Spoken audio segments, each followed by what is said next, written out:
This sermon, let us together chant the Namaskara and observe the 5 precepts.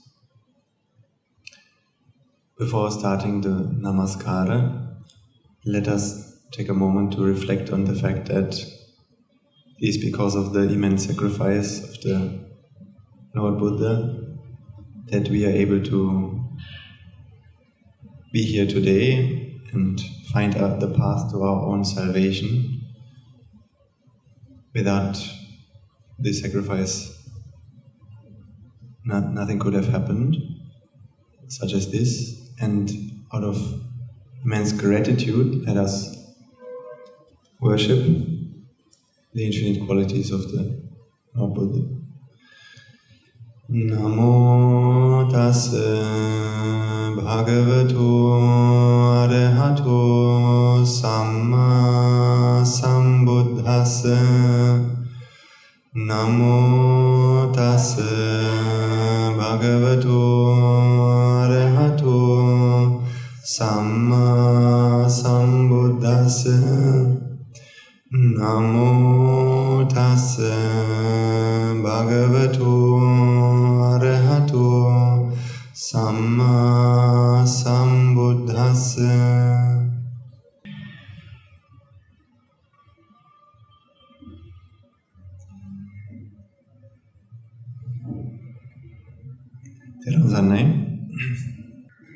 So we meet again.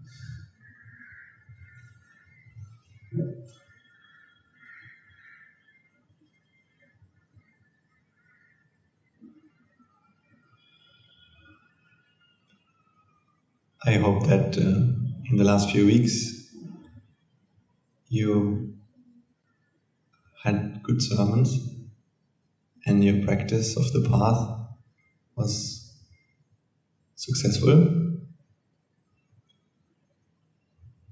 I'm sure that the weather was better here than in Germany. Meanwhile, for the last few weeks I had the opportunity to travel across my hometown country, my home country, and that's why I couldn't be here.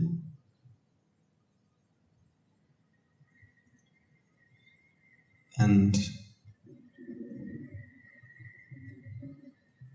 I'm sure you're very interested to get to know some of the things that I experienced in that time.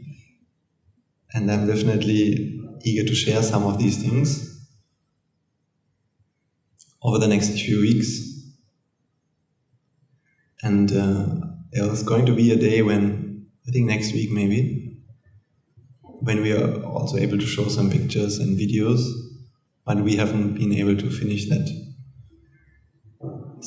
yet, so it'll have to wait. But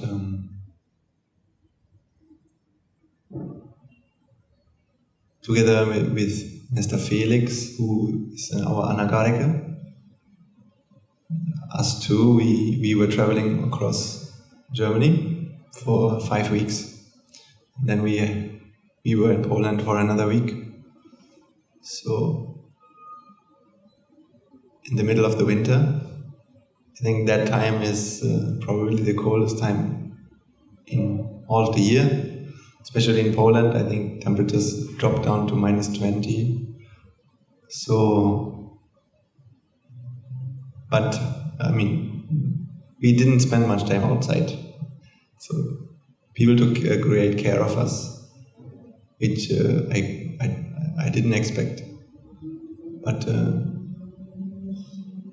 just as much as whenever I'm here, I'm overwhelmed by all the care and the support we get from your side.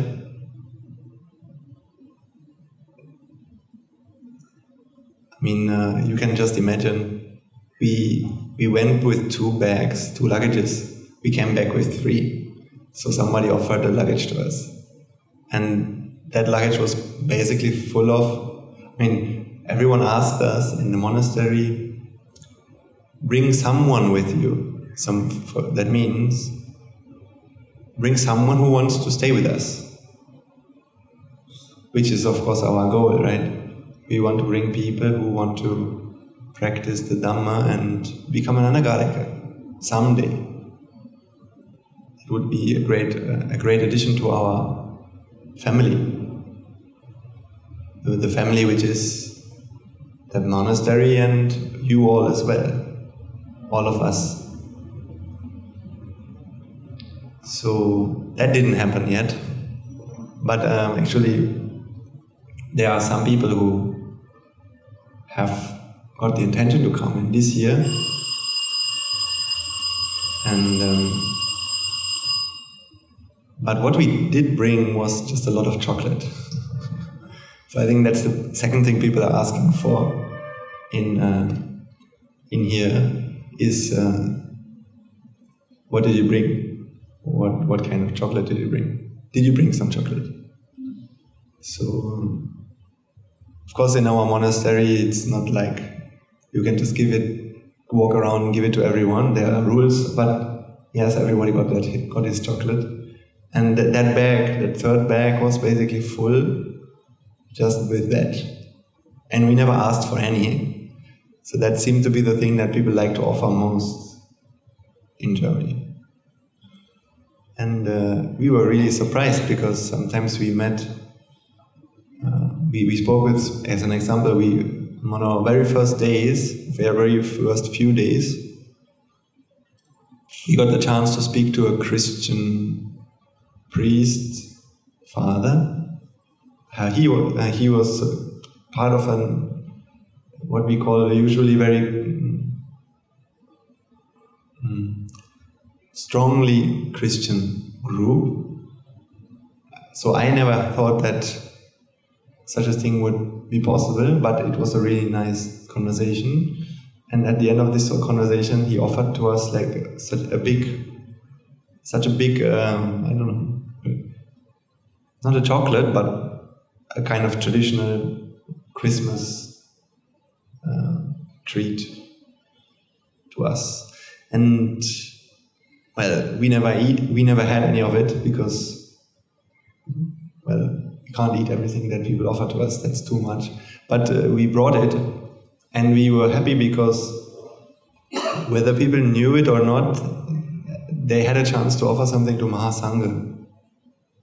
And through us, Felix and me, traveling across the country, they had a chance to experience some of it and gain some merit, because that is something that people there can never do.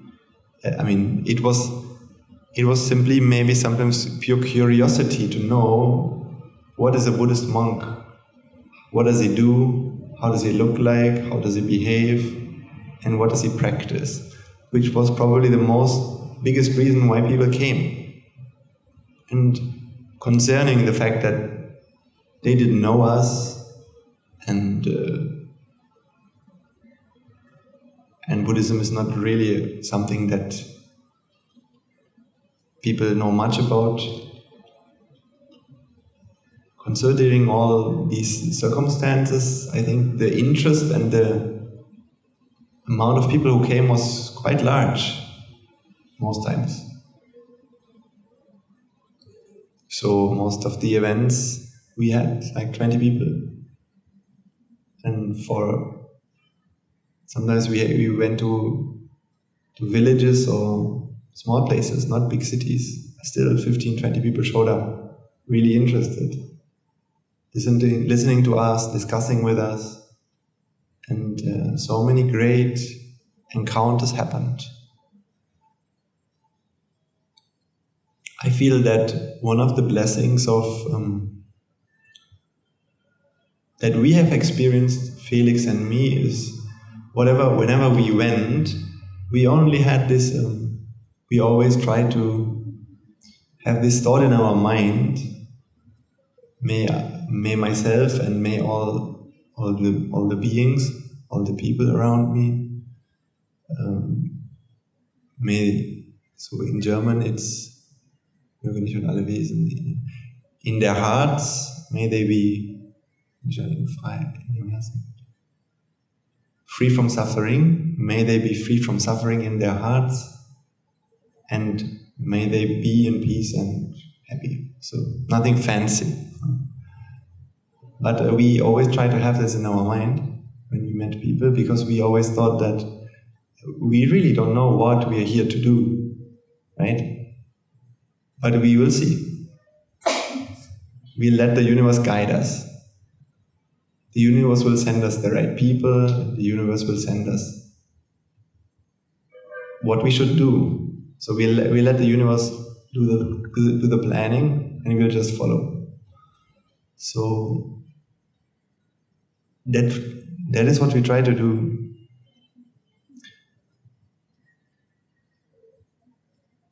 It's like a little bit like giving this sermon as well.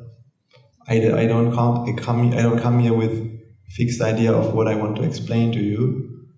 I'll just try to sink in with nature and let then nature do the talking. Sometimes it will work better, sometimes it doesn't work as good, but if you know the Dhamma, little by little, you can learn how to sync your mind. Please excuse me, my voice is gone. So, see, normally, once I was looking out the window, when we were in, I think, Germany maybe, Poland, I don't know, and I saw people talking on the streets, and then I thought that, normally whenever we meet people, or when people meet for doing some business, don't both sides always come with an agenda, with something with a plan that they're here to fulfill, and the other person helps you to fulfill that plan, for example, right? So when I witnessed a phone call, one person calling another, it was a business call, and then the other person tells about, we have this and this, these are really great products, they will help your company also. So both were really happy, because what the other person does helps me, and what you do for me helps me as well. So you see, we always have these agendas, but what I felt was that, for example, sometimes we visited a monastery. So we went to a monastery, and that monastery was it was not really a Christian monastery, it was not really a Buddhist monastery. Somehow there was everything. So if you go there, you might find the Buddha statue in one place. You might find the godmother, the Maria, in another place. Somehow they were okay with everything. So they had a really innovative way.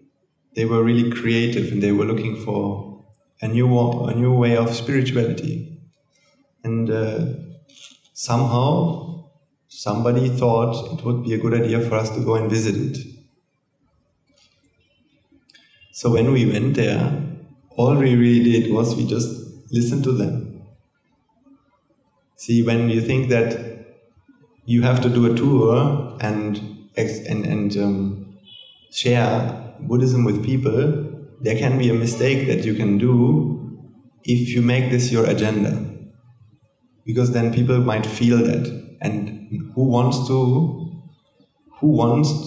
really wants in this world change his way of living? Let alone religion. Sometimes this is the most dearest thing people have, right?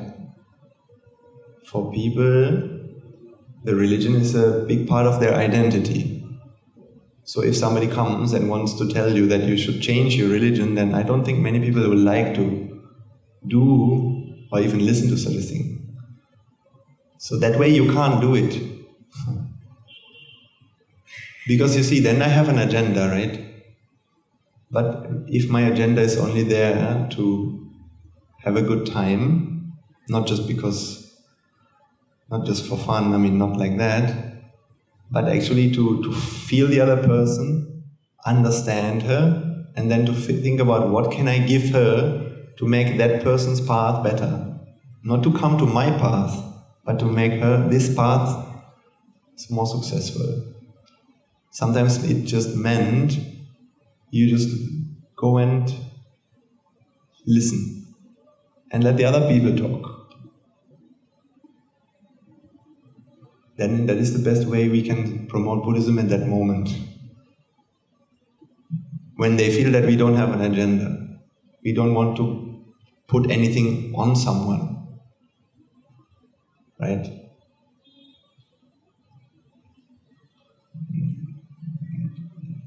That means there's no someone here who has any plans. Then what happens is God will plan for you. God will send you, will make you His messenger, nature. So then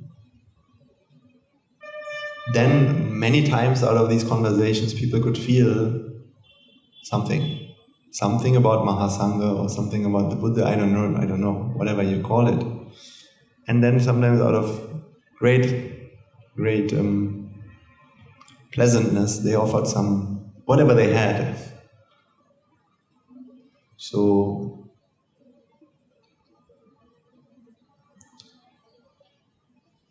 I mean, there's still a long way to go. As in, I'm not perfect. In doing that, it was only a test, right? It was the first time we did it.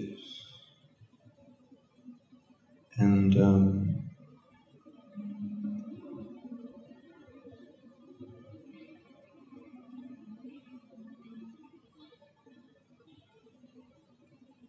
but there was nothing to lose and everything to gain, because with good intentions, that's all that matters.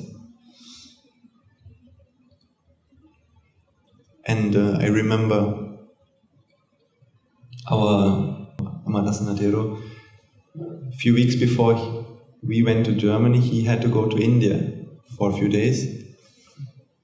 And when he went, he told to his second monk, the second monk who came with him, he told him, now that we are going,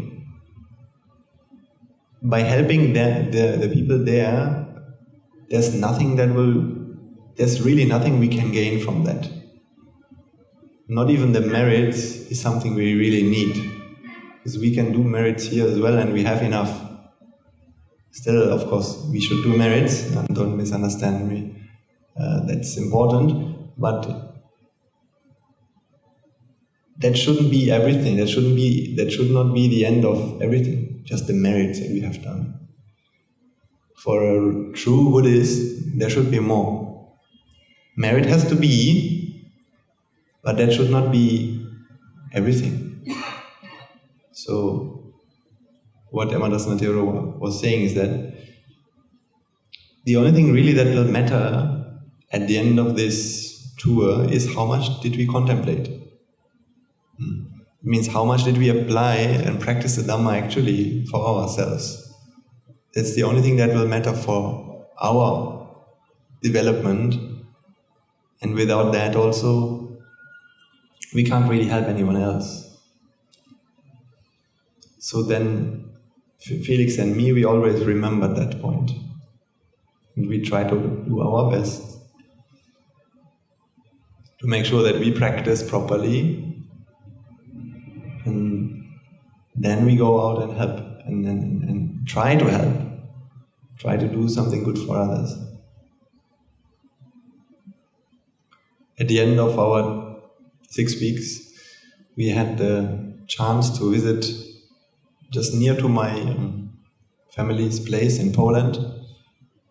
You might or might not know, but in Poland, which is a neighboring country of Germany, there have been many labor camps, concentration camps, or extermination camps in the time of the Second World War. The Nazis had built them to use against people, against Jews, against political prisoners, against people of other nations or other races. So very close to my family's place in Poland, there was one. So since we had really 1, 2, 3 days before our departure, and we were a bit free at that time, so we went and visited one of them. We visited that one. It was very cold, and you can't, there's not much left from that time. A few wooden barracks are still standing, and you can see the place where the people were burned after they had been killed. Then they were burned. The crematorium, I think that's the name. And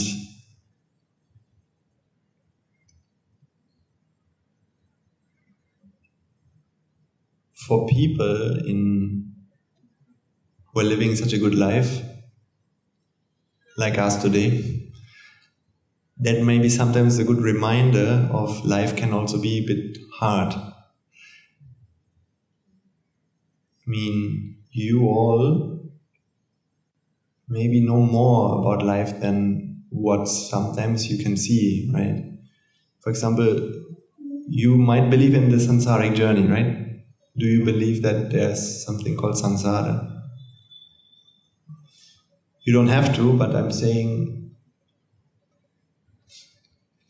when Felix and me, when we traveled all over this country, we always had this in our mind. We always knew that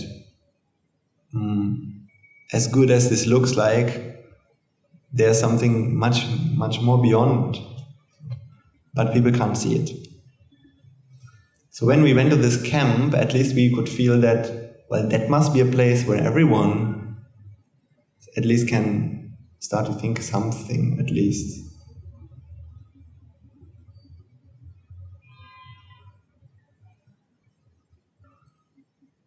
But I think that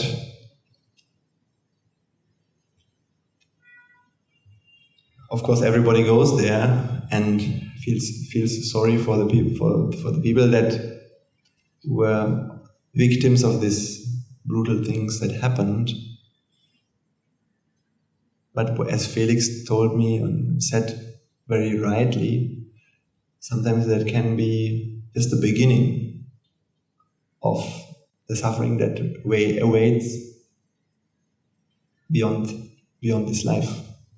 We don't want it to happen to anyone, but that can be true. And sometimes I feel like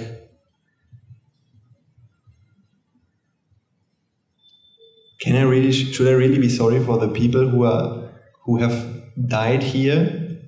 And of course we try to share our merits to these people, or shouldn't I also think about the people who are coming to visit here? Although they are living a happy life, what's going to happen to them in the future? Right? So somehow this feeling that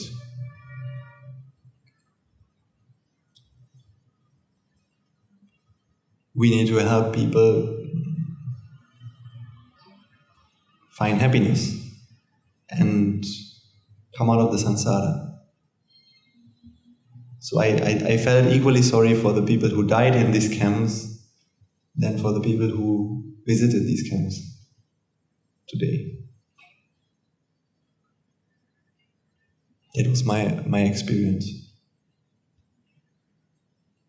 But I do think that there are so many meritorious people here and there, and we'll try our best. Sometimes we went to I never had planned to do that. Suddenly we found ourselves in the middle of a nursery.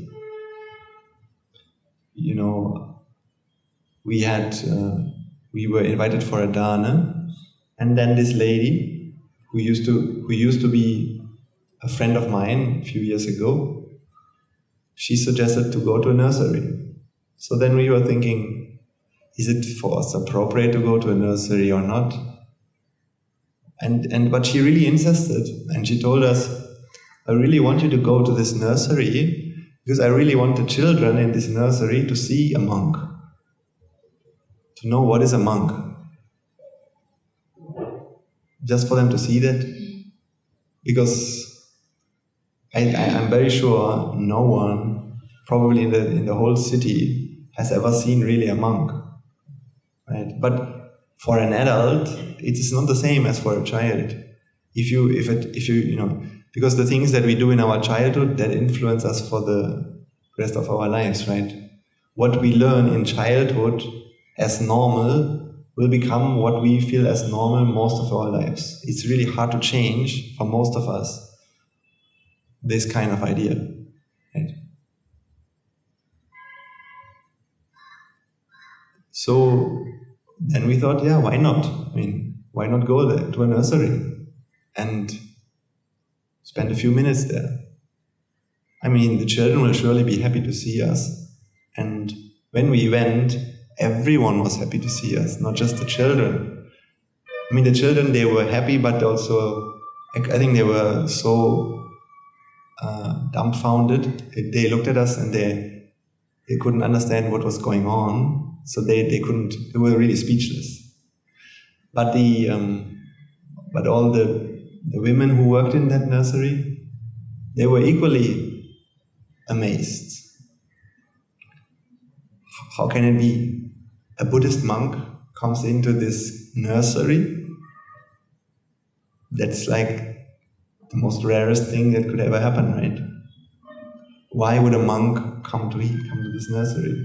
So, well, we didn't think too much of it. We just thought, well, it seems like it's the right thing to do. There's nothing we want to gain here, and who knows? So we had just had this feeling that if we are meant to go there, I mean, if God or the nature wants us to do this, then there must be a strong force, right? There must be because there must always be a necessity, and in this case there must be a force. It must be meritorious force. It might be from someone. It might just be that there's some kid maybe there who might be very meritorious. It might be collective merit somehow involved. I don't really know. But we thought that, well, it must be about people seeing us, and maybe some of the kids will be just to change that view or to implement that view. So then we can feel that this young generation is actually not as bad as we always say. I mean, I don't know how it is here in Sri Lanka, but don't people in society sometimes say that this young generation, they are no longer like us, and they are forgetting all the values, and they are just watching TV and playing games and so on. Yeah. Actually, we feel that this young generation sometimes, for example, when we were in Frankfurt and after our event, we offered people a chance to get a Piritnul, to buy in a Piritnul. So normally I think like they would never want to have such a thing. That would, I'm sure that such a religious thing to them, and the last thing people want is a religion. So that's always what I feel when I'm in Germany. I think people might not like that, but the complete opposite was true. Maybe it was my own prejudice or misinterpretation, but actually people were so happy. Young people, I'm saying, young people who normally they don't want to do anything with religion. And again, we didn't want to make them a Buddhist anyways. We just shared the Dhamma. They came to us and they were so happy to get a Piritnul and to have it on their neck, their wrists, and to go take it home. So that was also a moment when I felt something good is happening here. I don't know where it will all lead to. Some good signs are visible for the society. I don't know how it is here in Sri Lanka, but whenever we are in the monastery, we always talk, and there are so many good signs, right, for the society that you can see when we're dealing with other people in our lives. Most of the conflicts that we get, why we can't really help people the way that we would like to. Sometimes they don't understand our point. Sometimes it burns us out from the inside. Stress and frustrations. Or sometimes one of the things that really always bothered me in my past is something called shyness. To be shy, anxious.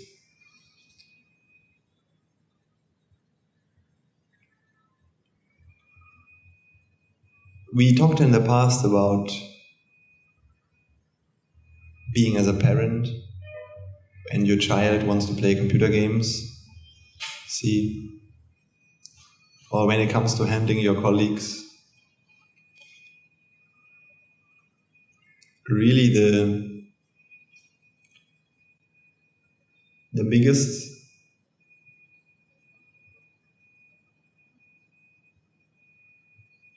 enemy, the biggest obstacle, I've tried to explain this in the past, of being able to solve these problems is our own mind itself, right? Things that happen in our mind, the expectation that happen in our mind, just like I explained today at the beginning. Somehow our mind always has an agenda. That means our mind clings on to identities, isn't it? As an example, if I go on this tour and I want to, so why? Well, to share the Dhamma.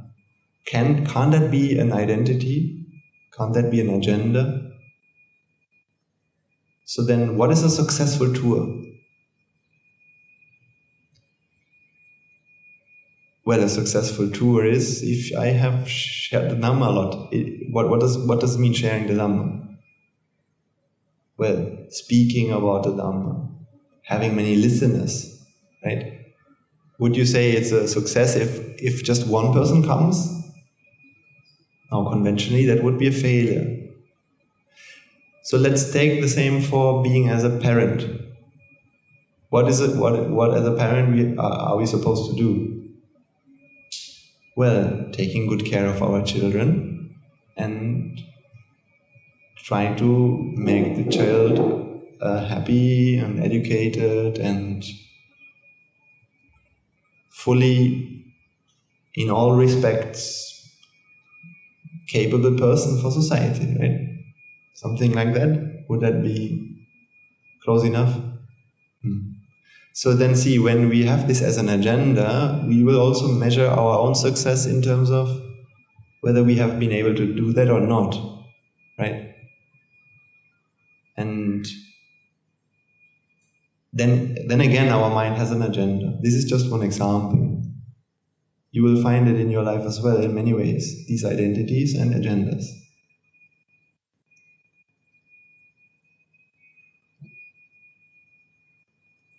So then life becomes incredibly difficult, because whatever we do,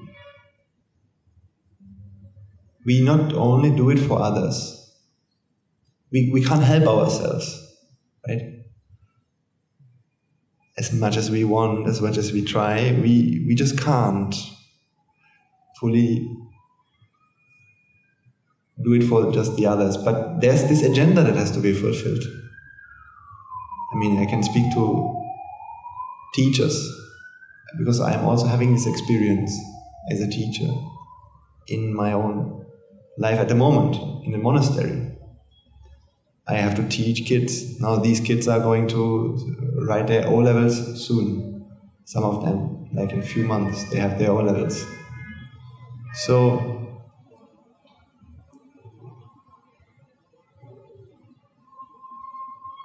again, because of this agenda that comes into when this mind wants to be a teacher, when is this identity that it craves for, then it craves for recognition in that identity, right?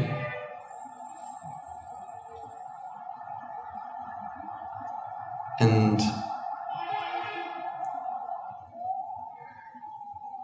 then if a student doesn't perform well,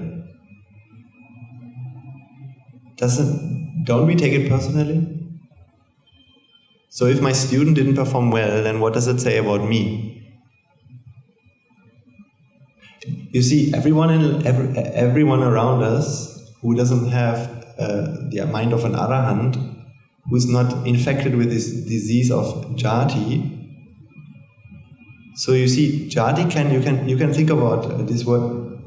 Are you familiar with the word jati? Maybe it was me who used it in the past few sermons, or maybe the other Swaminahansis have used it. So, maybe jati has a meaning for you that means something called being born. That's also okay. Or the birth, in Sinhala we use jati as pen jati and fan jati. That means a type. And it's also very, very, very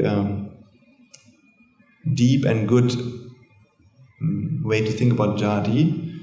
But typing, we'll talk about these things in more detail, but let's say, in our mind there's a virus, right? Does it make sense to you? We talked about this before, right? The virus of the defilement process. And the defilement process, I'll just call it jati for now.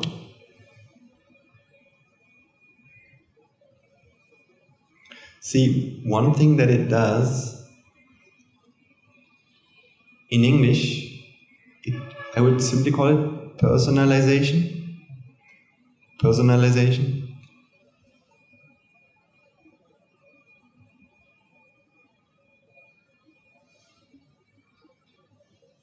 So, for example, let's say you are a teacher at school and your class that you have performs at a certain level. But let's say you're a grade 9 teacher. I will share from how it works in Germany. In Germany we have 9A, B, C and D, let's say.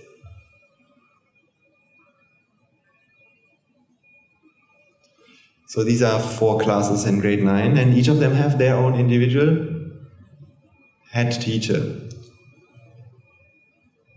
So let's say you are one of these head teachers, and at the end of the year, you get the summed up results of your class and your subject for the year.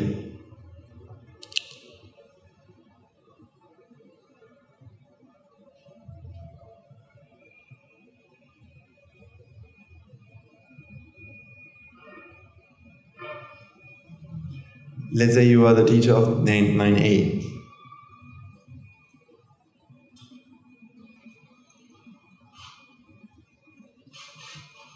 See, this personalization is this what it does is, it happens not just with, how do we feel when we see this? Well, we might take the blame, right? We take the blame. Well, they have performed so badly. Must be something wrong that I have done. And others might also do that.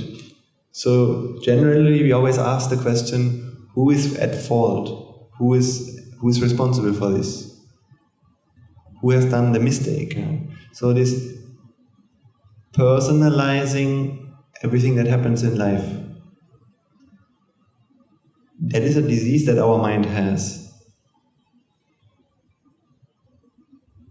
It actually applies to everything in life, as in, maybe you have noticed that when there's a friend of you who comes to you and he has a problem. When somebody else has a problem, is helping easier or harder for you? It's usually much easier, right? It's much easier to help someone else than if somebody else has a problem. It's much easier to help this person than it is to help yourself solving that problem, right? Because the fact that it is my problem is something that makes the problem much harder to solve, isn't it?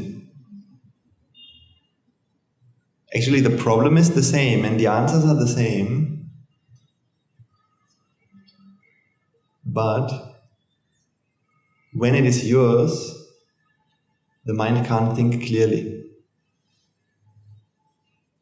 isn't it? Mind can't think clearly. Then the mind has a fear and stress, and when all these are like shackles on your mind, then you can't come to the right conclusion. It's very difficult. So you see, the more we understand that there's no such thing called your things, when you can start to see more and more in life that there's no such thing called your problem, but everything that happens is just a problem, then you can just solve that very, calmly, right? Because what is really yours? Actually, there was never something called a problem that you had. The only problem is you feeling like that. But actually, who are you? Who is me? We are just children of nature. Children of nature means nothing that happens here belongs to someone. Problems are real, right? In society, in our lives, problems are real. Problems have to be solved. Even the Buddha had to solve problems. When he's hungry, that's a problem he has to solve, right? How do you solve the problem of hunger? It has causes, right?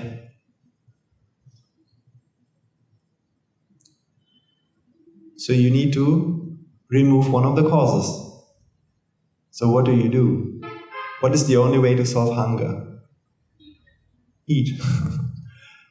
And worrying about it, whether you are going to be able to find some food or not, will do what? Suffering. It will not bring you closer to the answer, right? Let's say in the other room there's food, and I'm here, and I'm hungry.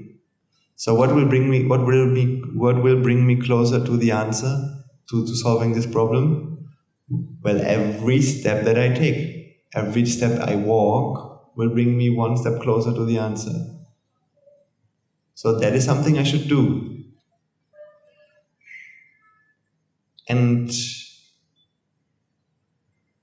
if additionally I also worry about whether when I go there the food will still be there, or whether I'm going to live until there, is it going to be something helpful for solving this problem? No. So the worry doesn't really contribute to that. I mean, the worry, or actually in general we can say any wanting, right? Because isn't there a wanting? The wanting for getting that. Right? The wanting for getting that. I want to have this food now because I don't want to feel hungry right now. I don't want it. I don't want to feel hungry right now. What does this wanting do with your life? Wanting not to be hungry. It makes it only worse, isn't it? Because now hunger is your problem. It's not just a problem that's happening here. In this body, there's a problem called hunger. Who's the owner of this body? No one. Why? Shouldn't I be the owner of this body? Surely I am the owner of this body. Aren't you the owner of your body? Madam, aren't you the owner of your body? Isn't this your body? Definitely. I mean, you can move it you can move it whenever you want, don't you? You can do whatever you want with it. So surely it's something that listens to you, right?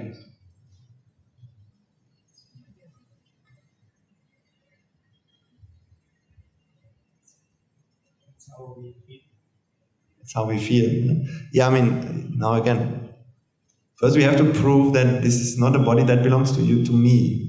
It doesn't belong. It doesn't perform. It doesn't listen to... Yes. There's nothing we really can control in this world, isn't it? Why do we feel that this is my body? Well, because I can move it. I can move it and do things I like to do with it, right? Can we really?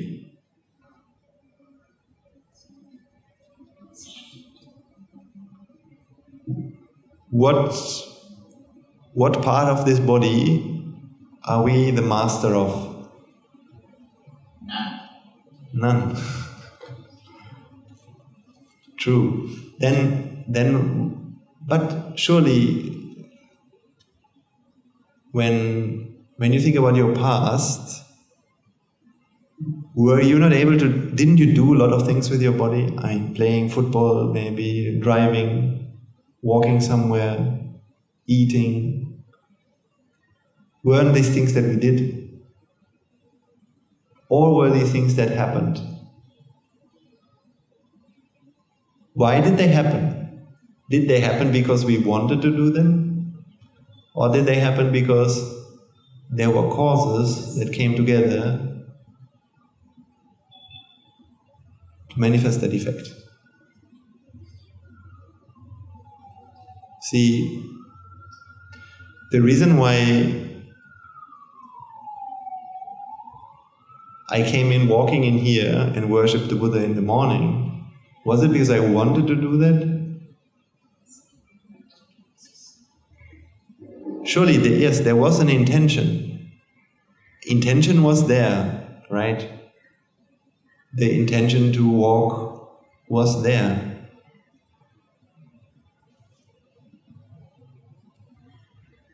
But without my legs, without my arms, no, sorry, I can't say actually mine.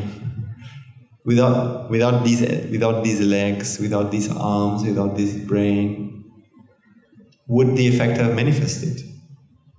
No. So it was an interplay of all these causes, right? It was an interplay of all these causes coming together to manifest that effect of walking. So just because I want to walk, is that enough? No. You need all the other causes as well. So then your leg, are you the owner of that? That means,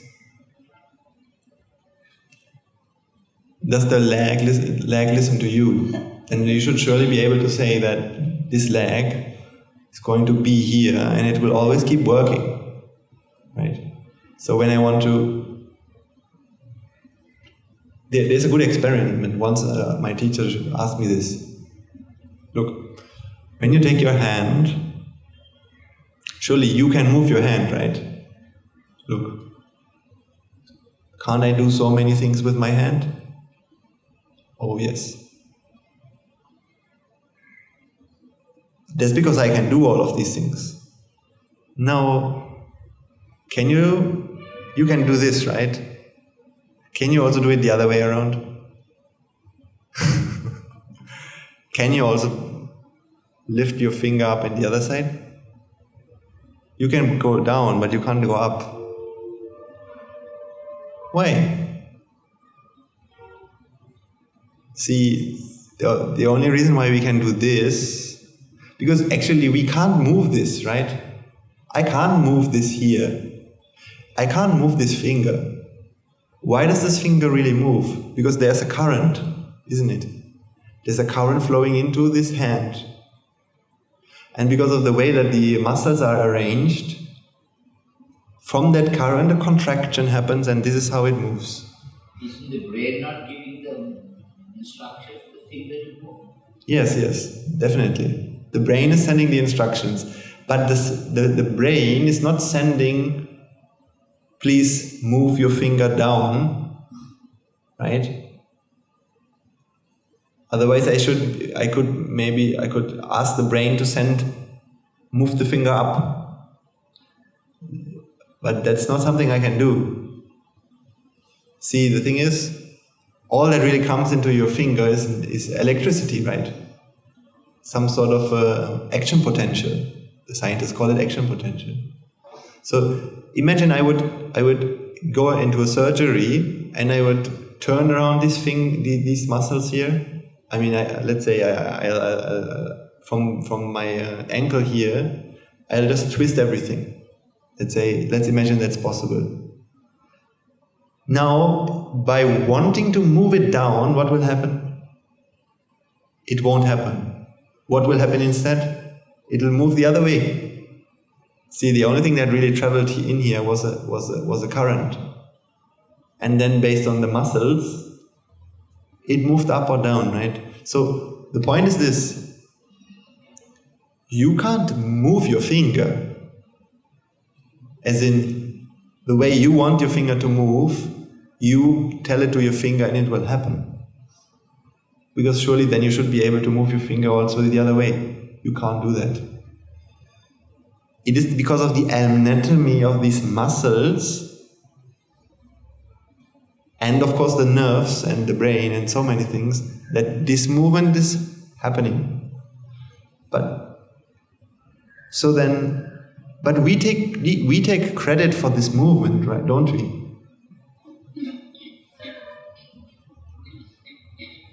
So you blame yourself as well. So for example, look, you can't move your finger up, right? You can't move your finger the other direction. Should you be able to do that? For example, I mean, one of the things that can happen to people is when they have an injury, and maybe when a part of their leg doesn't work, or maybe they can't move their toes. Isn't that something really, really? It can be a life-changing event. I imagine there have been, for example, when I was in Poland, we were somewhere, and because of the people there, the TV was running, and they showed I think Olympic Winter Games, which are running these days. So in the Olympic Winter Games there was an accident. There was a skier, and she had an accident, and I think they had to bring her to the hospital. So imagine this skier waking up in the next day, and she can't move her legs anymore.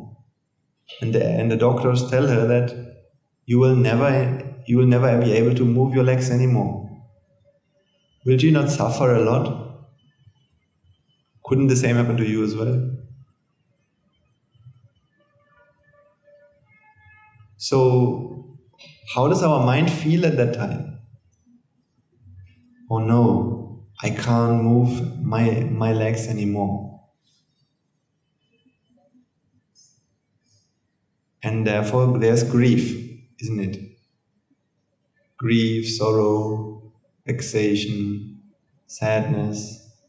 Because these valuable legs that have given me so much happiness will no longer be able to be with me and serve me, isn't it?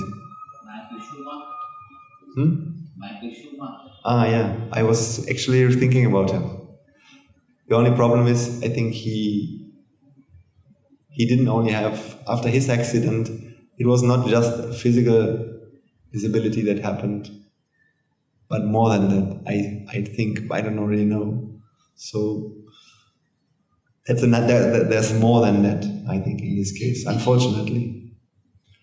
But yes, actually he comes from very near to my hometown. It doesn't matter. I use this information. So the point is, see, because of this personalization that happens within us, not just when things go wrong, right? It happens even now. All the time, when what actually happens is causes are coming together to manifest an effect. Our mind doesn't like to feel that. It doesn't feel it that way at all. It feels in a different way. It feels as there's someone who's doing it.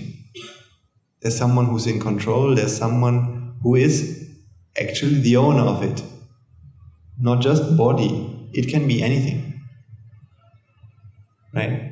Can you get possessed and get somebody else to get to do things? Well, I can't tell 100% sure. I can tell you, in principle, nothing is impossible, right? As in, see, I mean, there are many aspects to answer this question. What I want to focus on today is that everything is possible. Why? See, if you are the owner of this hand, then there should be only one person who should be able to use it. And that is you, isn't it?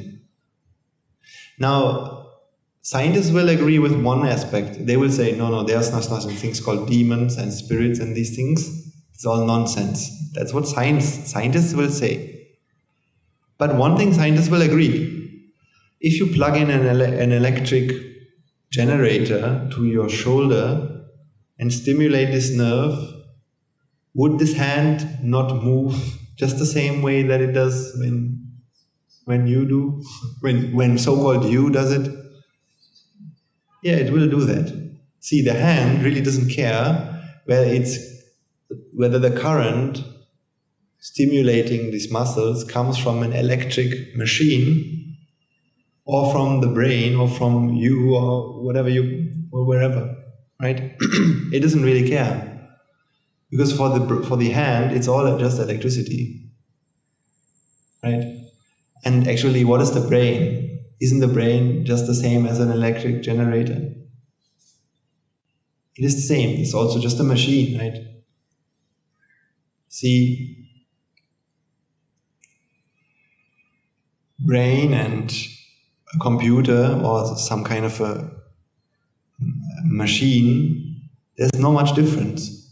This is just matter, electrons and protons arranged in a certain way. And based on certain inputs, it will create certain outputs, isn't it? So the body is definitely a machine. What do you think? What is essentially human about a body? Thinking, huh? Good. Now we're talking about the mind. See, there also we feel that mind is something that is more than a machine. There's a mind, there's a person who thinks, who can think and do and change his opinions and likes things and so on. And these are our feeling. But what the Buddha found out is that even our mind is very much a machine. There's nothing really alive in that sense. The best way you can prove this to yourself is that, see, a machine is like this. You provide an input, and based on that, the output will be generated, right? As in, this hand works like that. Does the hand have any choice? As in, does the hand do anything? Does the hand really do anything? What I mean is, when there's a current flowing, and when muscles are there, the contraction happens, isn't it? Does the hand have to do? Is there somewhere a hand here who is saying, yeah, I like this current to come in, yeah, okay, now hand move. No, right? There's nothing called that. It's something that happens based on the causes that come together. There's no doer in that moving of your hand.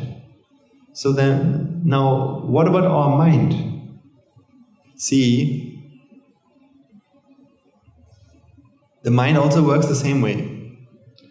The Buddha has explained the process of the mind, or as the gentleman said, thinking. Process of thinking. See, the process of thinking always works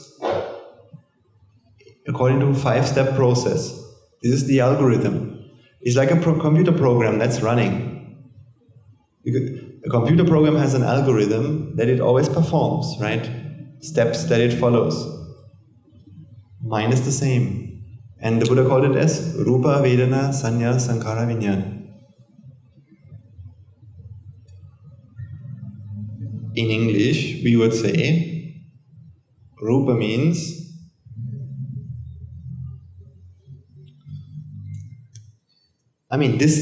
this thought doesn't happen whenever.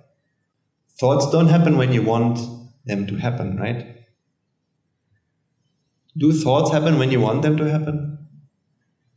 Haven't you experienced times when you didn't want for thoughts to happen, but lots of them happened? For example, sometimes you want to sleep and you think to yourself, now it would be good if no thoughts would happen. I could not fall asleep. But suddenly, so many thoughts come. And the more you don't want them to come, what will happen? The more they will come. See, a thought happens when certain causes come together. So that means it's an effect. The Buddha has explained Chakku and the eye and the object.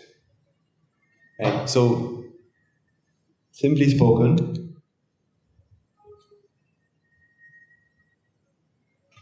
let's not go to the physical senses, let's just go to the thinking sense.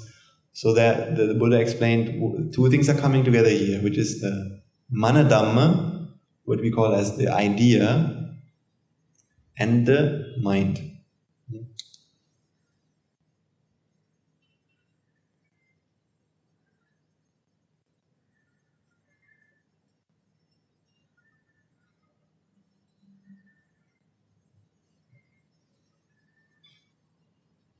So that means, actually this is not mind, because that will give a bit of a wrong impression. Because there's no someone who does this. The mind is not a thing, right? Our mind is not a thing. Our mind is, the process of thinking is what we call mind. So thinking is the mind.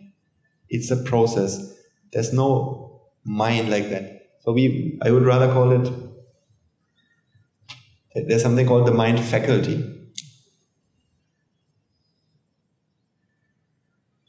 It doesn't really matter. Don't care for now about whether you clearly know what are these things, right? But try to get this idea of process, right? So idea, so something that we call an idea, comes to the mind faculty and thinking happens. So, for example, when I say the London Tower Bridge,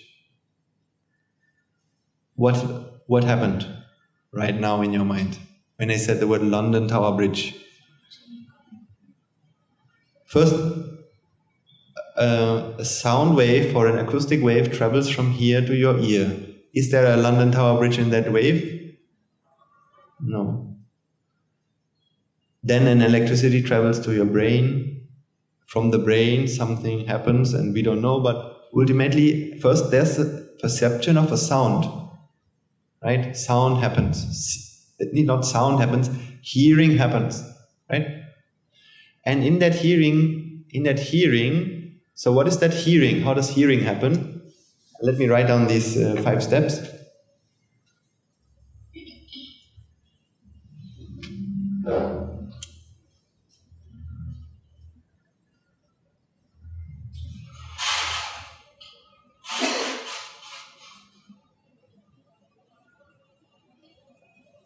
First thing that happens is the so-called receiving of the input.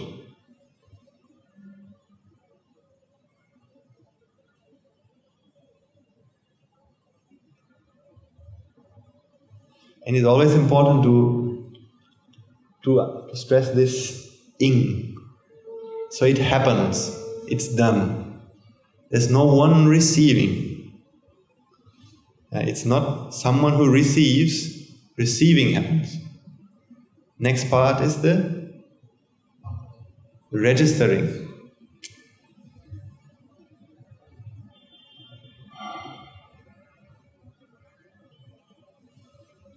Registering.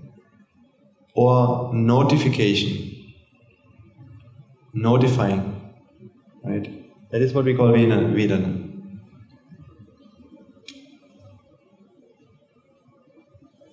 So the third step is what we call the recognition, recognizing.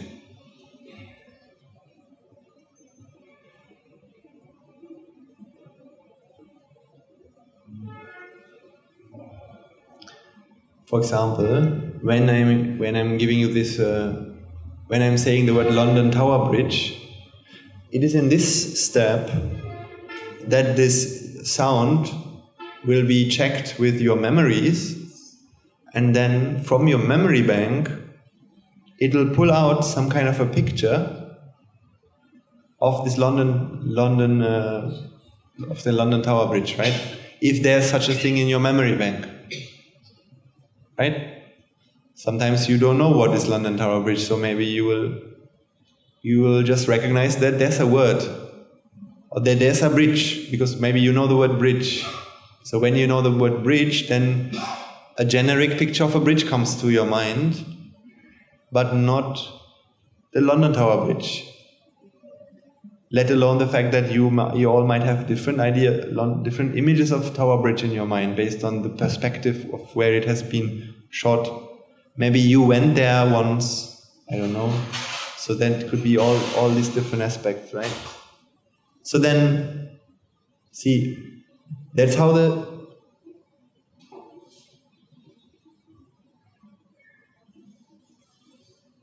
process runs. And the fourth step is something that we call responding, sankhara, responding.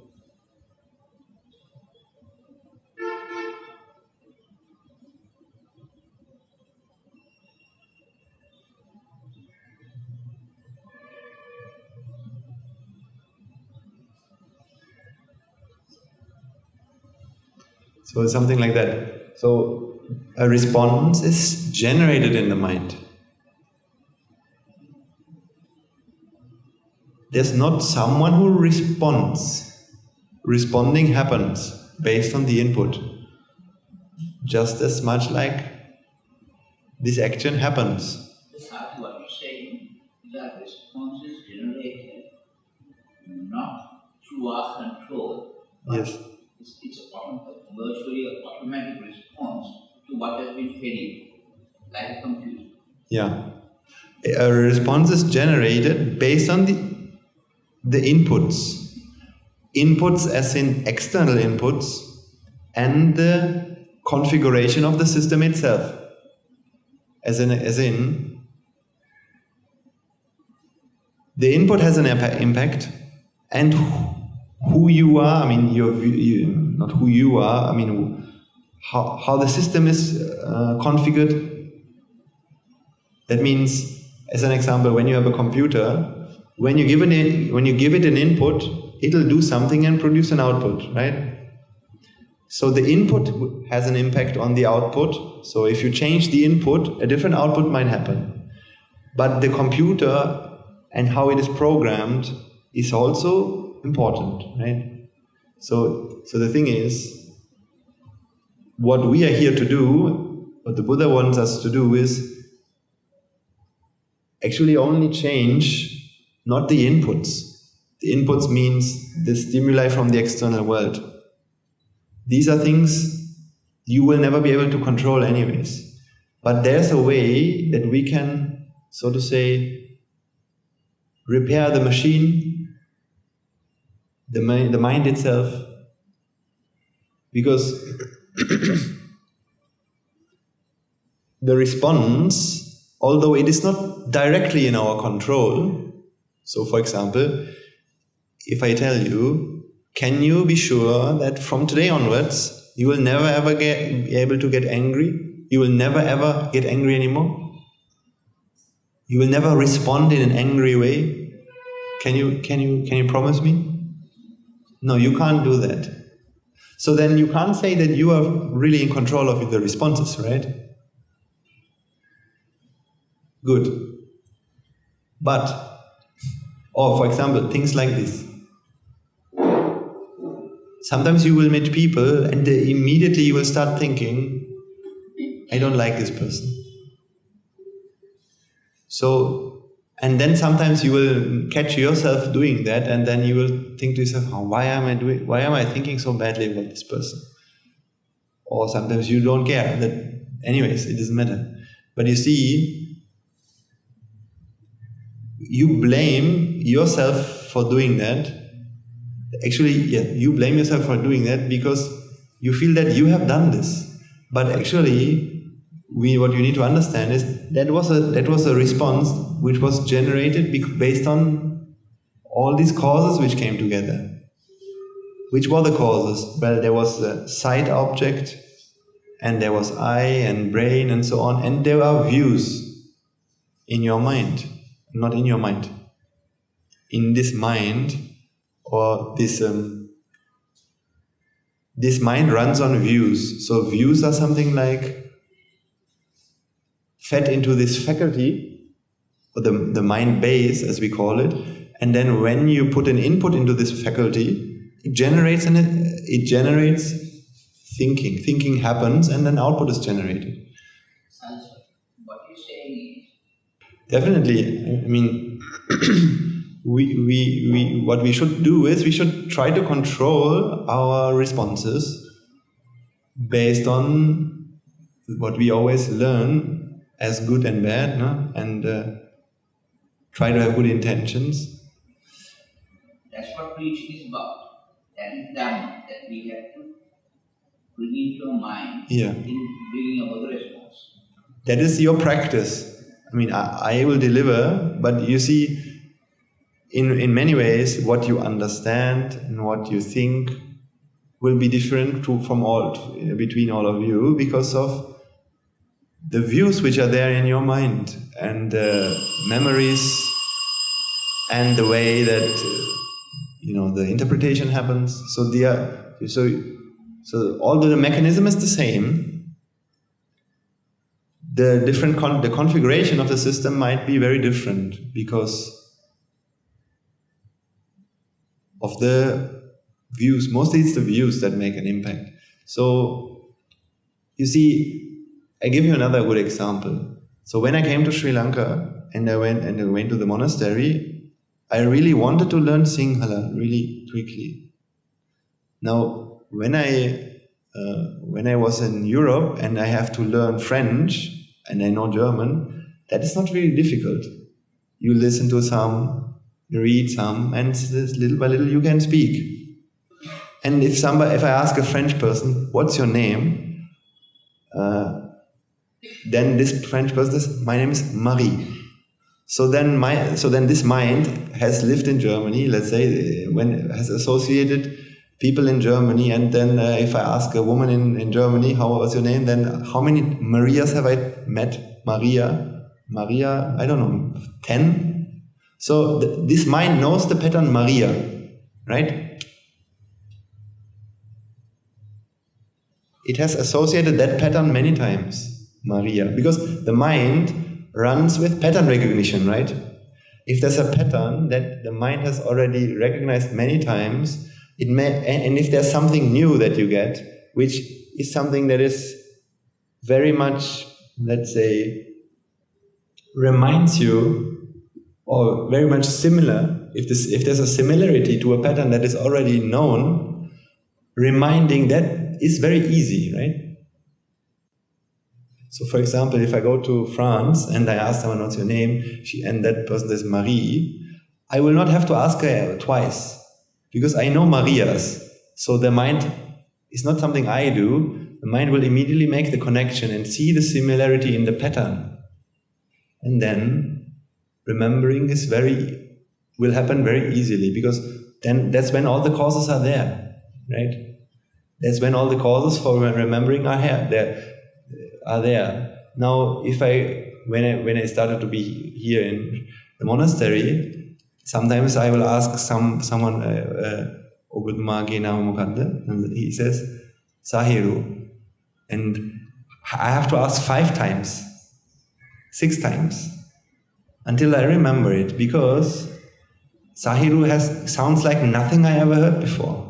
No person ever called Sahiru in my life. So, see, isn't the mind a machine? Because it doesn't listen to. If I say I really want to remember this name, well, if you are the controller of this mind, then your mind should be able to remember this, but it doesn't. The remembering has to do with the causes and the availability of the causes, right? So how can you remember something? Well, you have to bring all the causes together for that. So for example, you need to have the repetition, read the name a lot, and associate like-minded patterns. Then it will happen. So that's how we study for an exam as well. That will work, but your wanting to remember doesn't do anything. It makes only worse, actually. So let's say because many times what happens, I really want to remember the name. So now somebody comes to me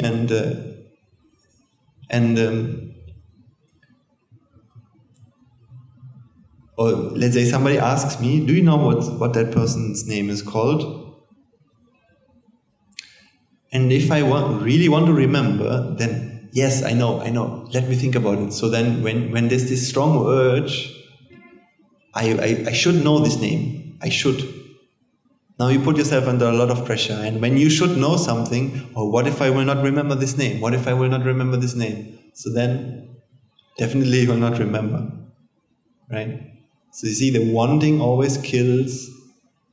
I mean, the wanting is also something that affects the thinking, right? Because wanting is also, wanting exists. See, the wanting for something exists, but it's not even your wanting, and it's not that somebody wants. Wanting happens. isn't it? That's how you have to think about it. Anyway, so I hope I could explain to you how this mind is a machine, with this example of learning a language or remembering a name, right? So your understanding of this will put a lot of pressure away from yourself. When you realize that you are not involved in doing it. These are just the way that the processes, how they run. So then, does it mean you can't do anything? That's a very important point to know. Because until now we have discussed that there's nothing you can really do. Then does that mean that you can't do anything? No. There's nothing that you can really do means just because you don't want to get angry,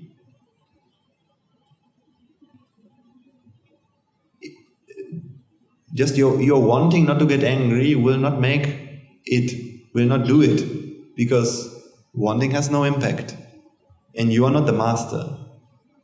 Now you might think, okay, so I have to live with anger for the rest of my life. No. Because there's no such thing called destiny, because for anger to happen, causes come together. Causes need to come together. And in order for anger not to happen,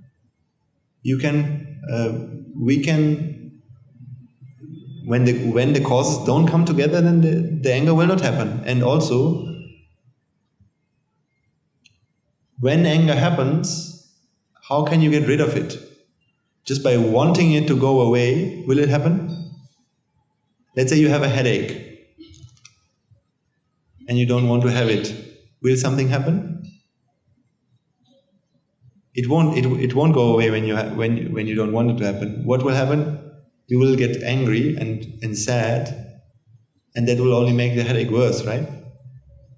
When the wanting for no headache is there, it will make actually the headache worse. But can't you do something about the headache? Yes. You could take a paracetamol or Panadol or painkiller.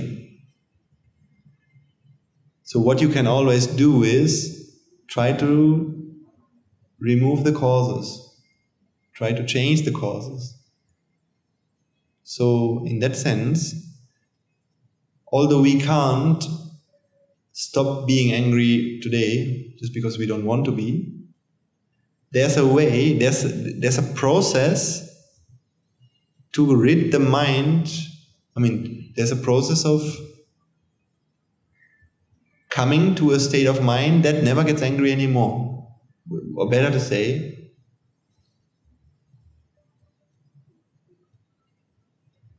so the Lord Buddha, for example,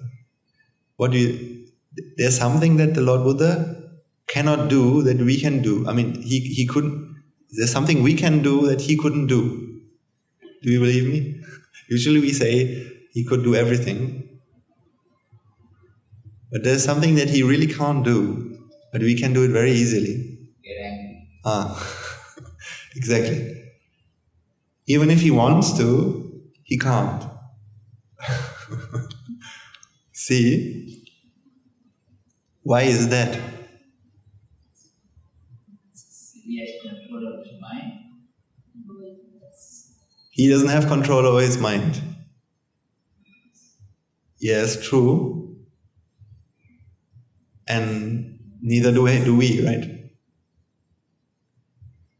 Actually, neither do we. So even anger is not something that we can really do. But it happens a lot. It happens sometimes. So it can happen.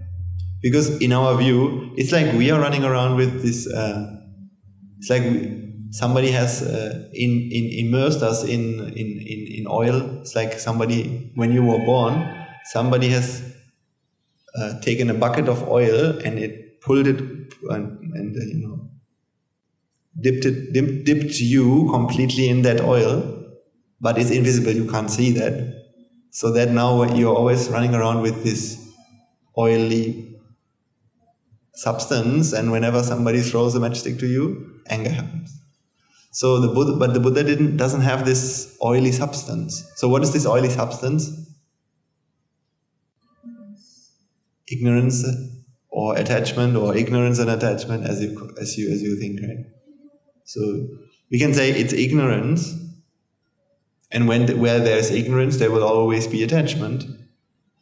Or you can also say it's attachment, but you need to understand you can't remove attachment without removing ignorance. That's also something people try. They try not to be attached. See, if you can, so the unwise way to try and change something is by trying to change the effects. I don't want to be attached, so you try not to be attached. But see, that's not possible. Attachment will happen as long as the causes for it are there. But you need to understand there's a way you can get rid of attachment. You don't have to live with it. By trying to get rid of the causes, which is ignorance. How do we do that? This is how it happens. Somehow we are living with a mind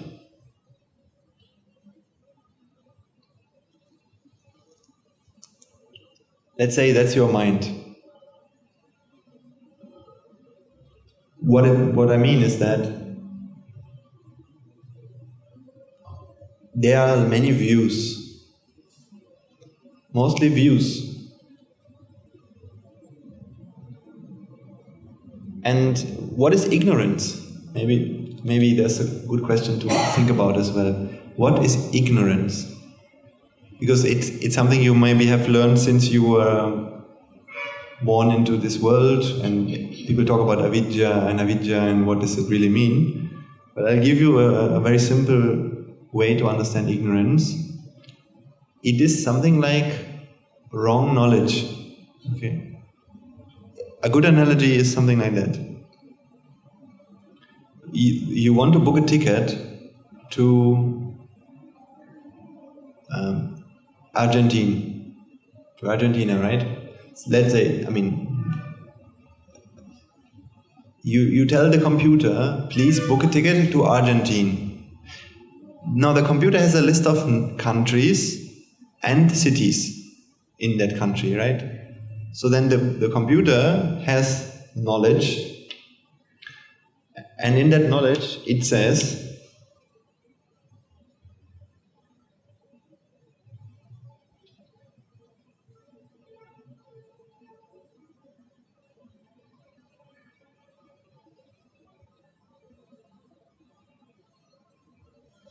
this. So there's a piece of knowledge in your mind, in that computer, not in your mind, in the computer. The capital of Argentina equals New York. Now you give this computer an input. You say, dear computer, please book a ticket to Argentina. So what will the computer do? Now it will it will run a program. A program will run once.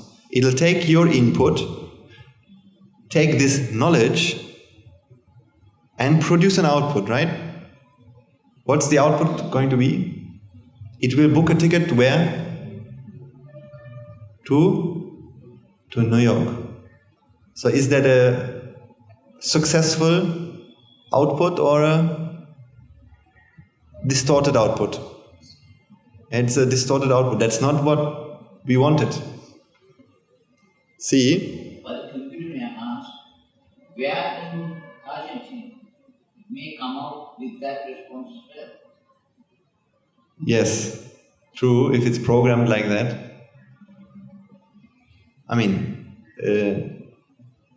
That's true, depending on how the computer is programmed, but I just gave you this story to... What you're saying is true. Again, it depends on what the output is going to be, even the questions. Exactly.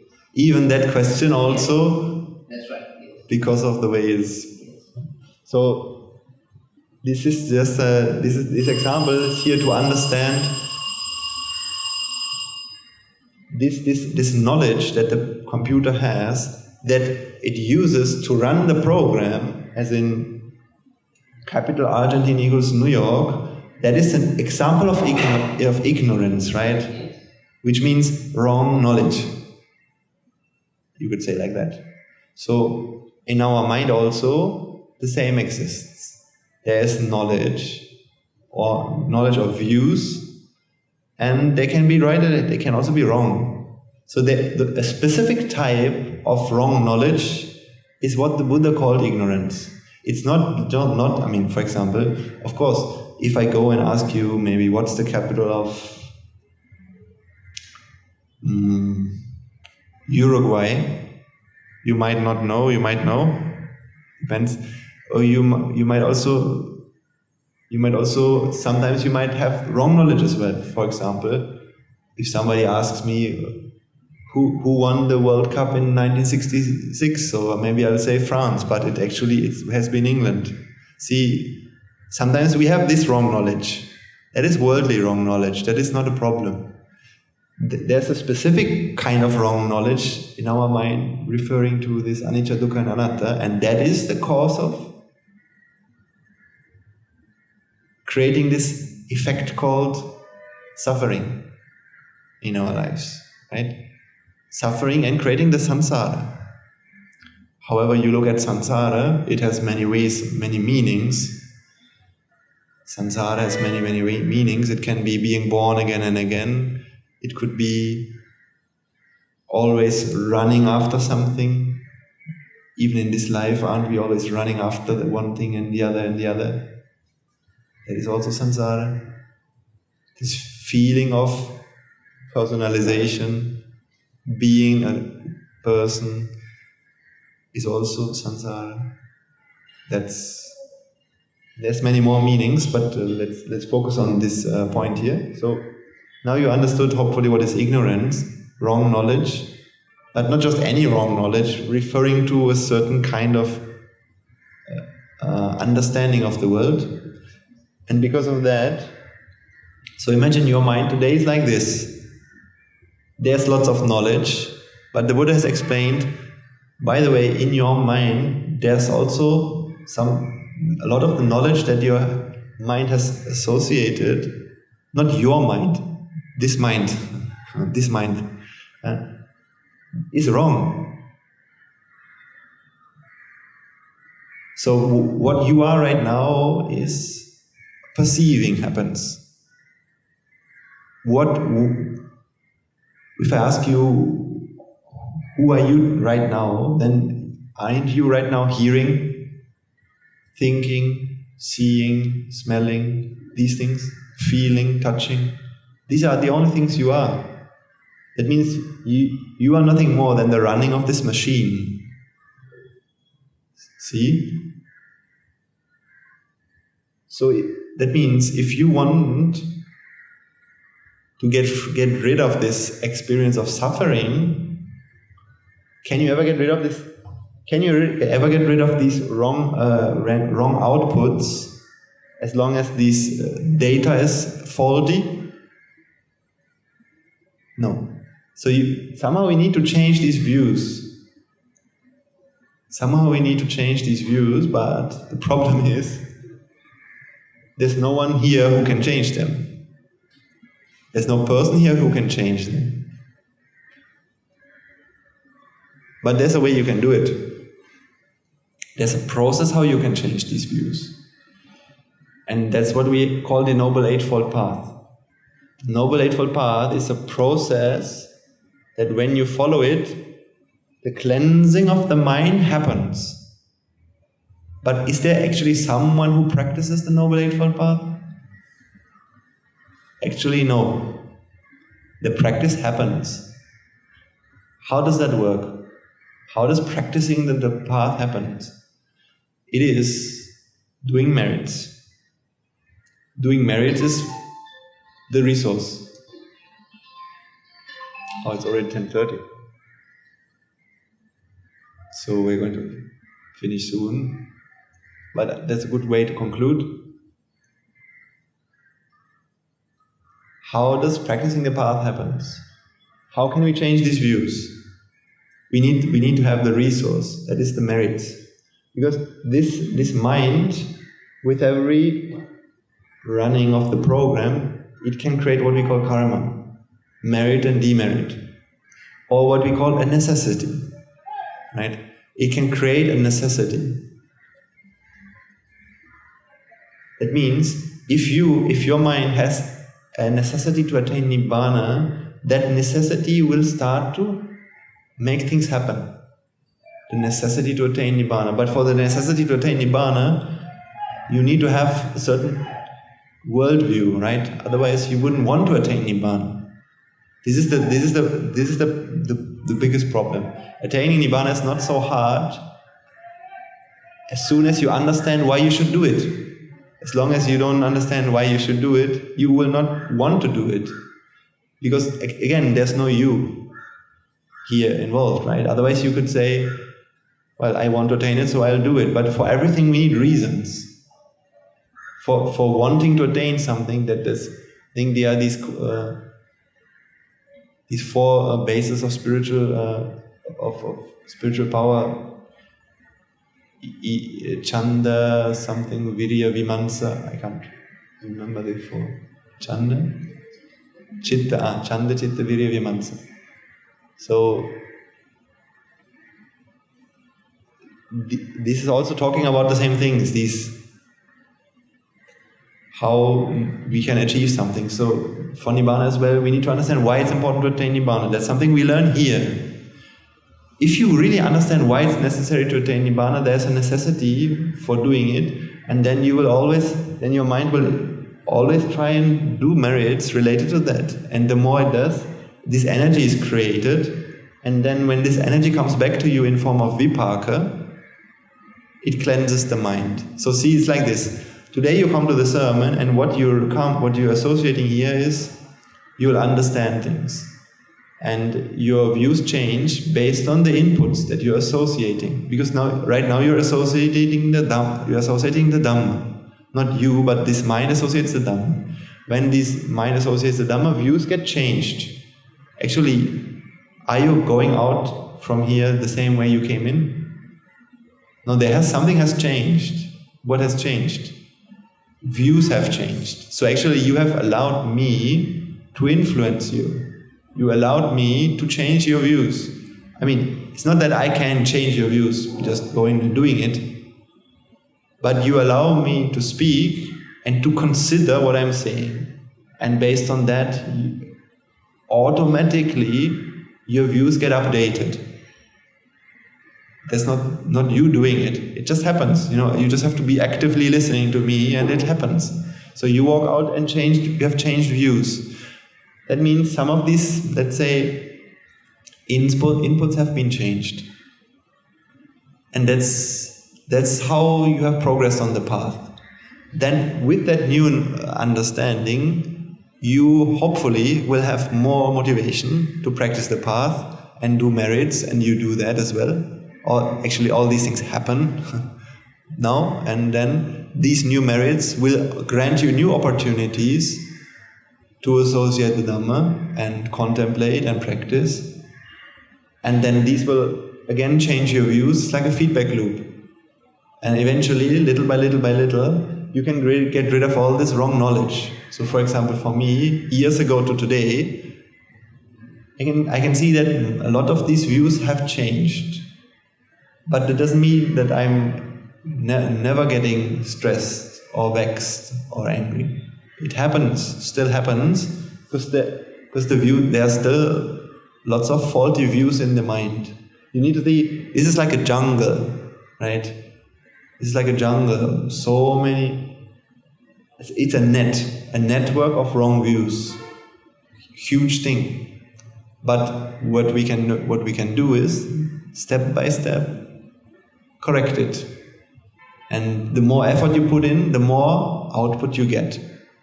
The more freedom you get, the more input, the more you put in, the more you get out. In the Dhamma, it works like this. If you really properly put in input, that much more you get out. It's very fair. So yesterday, to conclude our session, yesterday there was someone who asked me, there are some Germans in our monastery for the weekend, and then he asked me, because he saw me as a monk, and he said, you must be really, you had to let go of so many things to be a monk, right? And then I was thinking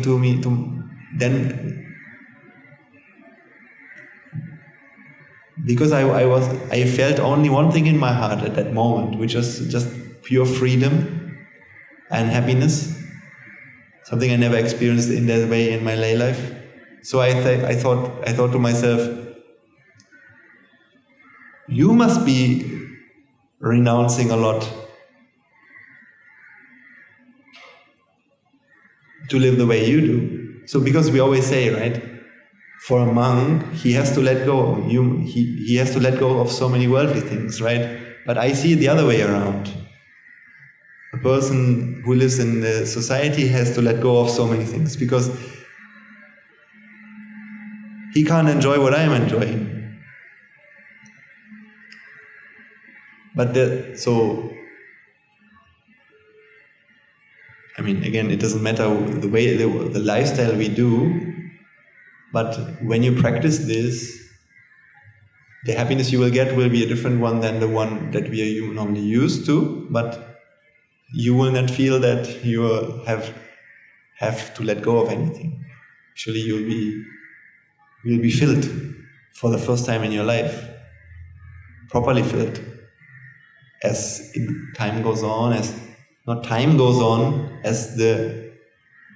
your mind changes.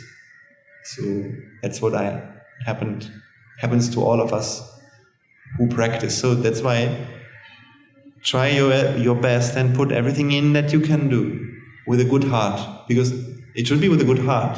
Then you can gain a lot of merits. Try to, from the bottom of your heart, the part that you do it with the bottom of your heart. And more will come back to you. And you will thank yourself. So, we talked about lots of things today. I can't see a clear thread, but mostly the idea was to understand who we really are, right? That means we are nature, and we take things personal because we think we are doing it and we have done a mistake, instead of understanding that all of these are things that happen. But our mind has this feeling of ownership that gets created, the defilements. But the more we understand what's really going on, the less defilements happen, and that's the freedom. And then there's nothing to defend, then there's no blaming ourselves and things like that. These are very, very interesting topics, but all I can really ask you to do is, in the next coming week, put it into practice. Like the Buddha has said, Bahombi cha, can't get it in English. Bahitang basamano natakaro hoti narupamato gopo vagafo kanayang parisang nabhagava samanyasa hoti. So that means, what good is a lot of knowledge if you don't apply it in practice? That's like counting the sheep or cows of another person's and another person, right? So this is not meant to be Swaminathan, you know a lot of Dhamma, that's very interesting. There are a lot of things in the world which are interesting, but I'm not here to give you an intellectual enriching experience. Yes, to some extent, yes, also interesting, but I will measure my success only in terms of whether or not you understand what you have to do practically in your life to become happy. right? This is also the only reason why I am trying to learn this. I mean, I'm actually not trying to learn this. I just want to get free from this suffering and have this happiness of Nibbāna. So that's what this is for. So this is one part, but the rest of it is your application. The kindness you share with others, the compassion, the good you do to others, the heart that you give, the ear that you lend, your empathy, and then also your reflection on these things, right? So there's always Karuna Sasana and Prajna Sasana. Karuna Sasana means the service we render. Prajna Sasana is the wisdom we develop by contemplating on these things. Okay, so then we have gained a lot of merits today by contemplating and coming here, listening. And there are many people in our lives who we can share these merits to. That means we can create an environment for them to draw their merits so that also they can, it could be free from physical problems, mental sufferings, find the path to spiritual progress. And not just the people alive today, but of course also anyone and everyone who has helped us in this journey of samsara. So that's why we share our merits.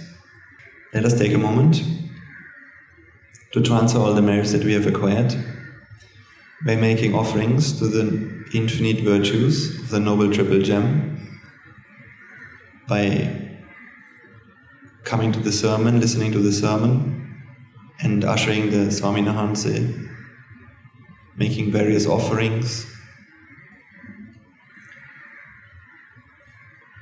and various other meritorious deeds. I'm sorry, but I feel like we should do the merit transfer after the Buddha Puja. Isn't that better? Because that is also a meritorious deed. Okay, but I think not everyone will stay. Is it correct? So, okay, then we'll discuss this question maybe later. Today we're going just to perform normally, since we are also going to share the merits later. So I'm going to make the merit transfer. So first and foremost, let us transfer these merits to all the bhikkhus and bhikkhunis, upasakas and upasikas who since time immemorial have protected and preserved the sublime teachings of the Buddha and have passed it down to the generations of the noble lineage in the form of the Tripitaka, which is thankfully available to us today to study, understand and comprehend the Dhamma. Let's also transfer these merits to all members of the Mahasangha present throughout the world, including the chief prelates of all of the chapters who have dedicated their lives towards the noble path and have committed themselves towards the betterment of all sentient beings. Let us also not forget that among them are the monks and nuns who have been resident in your local temples and nunneries and who have always been by your side through thick and thin, come rain or shine. Let's also transfer these merits to Guru Swami Nahanse as well as all the monks resident at the monastery, as well as the Anagarikas and Anagarikas resident at the monastery. Let's also transfer these merits and express our gratitude to all those who make great efforts to disseminate the teachings of the Buddha, be that by sharing them out with others, inviting others to join them, and so on. And may through the power of these merits, if any of them have been born in the woeful plains, they redeem themselves and be born in the blissful plane. May they abstain from the unmeritorious deeds, fulfill the meritorious deeds, fulfill the noble eightfold path, and attain the supreme bliss of Nibbāna. Sadhu, sadhu, sadhu. Let's also transfer these merits to our devotees, friends of the monastery, who for the sake of merits continue to sustain the Mahasangha by helping with the construction of the monastery, or providing the 4 requisites, or extending their know-how or their well-wishes. Let us also transfer these merits to each and everyone who is involved in organizing these sermons, everyone in the school and beyond who's contributing for this to happen. And may through the power of these merits, if any of them may through the power of these merits, they be healed of any physical and mental ailments and overcome any obstacles to their spiritual progress. May they abstain from the unmeritorious deeds, fulfill the meritorious deeds, fulfill the Noble Eightfold Path, and attain the supreme bliss of Nibbāna. Sadhu, sadhu, sadhu. Let's also transfer these merits to our mothers and fathers, husbands and wives, brothers and sisters, sons and daughters, grandparents, uncles, aunts, nephews and nieces, friends and acquaintances, employers and employees, our teachers, and all those who have helped us and supported us. And may through the power of these merits they be healed of any physical and mental ailments and overcome any obstacles to their spiritual progress. May they abstain from the unmeritorious deeds, fulfill the meritorious deeds, fulfill the Noble Eightfold Path, and attain the supreme bliss of Nibbāna. Sadhu, sadhu, sadhu. Let's also transfer these merits to the Devas and Brahmas, spirits and demons, primarily the Sakradeva as well as all the numerous gods and deities who are committed to protect and fulfill the Sambuddhasasana. Let's also transfer these merits to our guardian deities who keep a watchful eye over us and keep us out of harm's way. May through the power of these merits they prosper in divine power and wisdom. May they abstain from the unmeritorious deeds, fulfill the meritorious deeds, and fulfill the Noble Eightfold Path and attain the supreme bliss of Nibbāna. Sadhu, sadhu, sadhu. Let's also transfer these merits to our ancestors, to all those who have predeceased us, all those who have been family and friends to us in this infinitely long journey of samsara. Let's also transfer these merits to all members of the armed forces as well as the police forces who have sacrificed their lives to protect the peace and harmony of our nation. May all those who lost their lives in the war, be they friend or foe, rejoice in the merits we've acquired today. Let's also transfer these merits to all those who lost their lives in natural calamities such as tsunamis, earthquakes, landslides and pandemics, reminding ourselves that among them will be those who have been family and friends to us in this infinitely long journey of samsara. May through the power of these merits, if any of them have been born in the woeful plane, may they redeem themselves and be born in the blissful plane. May they abstain from the unmeritorious deeds, fulfill the meritorious deeds, fulfill the Noble Eightfold Path, and attain the supreme bliss of Nibbāna. Sadhu, sadhu, sadhu. Finally, let us all resolve that may, through the power and blessings of all the merits we've acquired throughout the day, we be able to witness the advent of many hundreds of thousands of Arahants on this blessed land. And finally, may through the power of all the merits we have acquired today, you and I and everyone who has helped to make this program a success become an Arahata Nohanse, an Arahat Mehini Nohanse in this very life itself and in the era of the Gautama Supreme Buddha itself. Sadhu, sadhu, sadhu. Now the Mahasangha will transfer their blessings to you. Raga ginnin midetva, dvesha ginnin midetva, moha ginnin midetva, Nibbāna parama sukhayin, sukhita tharavetva. Nibbāna parama sukhayin, sukhita tharavetva. Mamada siyalu loka, siyalu satmayo. Nibbāna parama sukhayin, sukhita tharavetva. Nibbāna parama sukhayin, sukhita tharavetva. Nibbāna parama sukhayin, sukhita tharavetva. Raga gini niveva, dvesha gini niveva, moha gini niveva, nivan sapalabheva, nivan sapalabheva.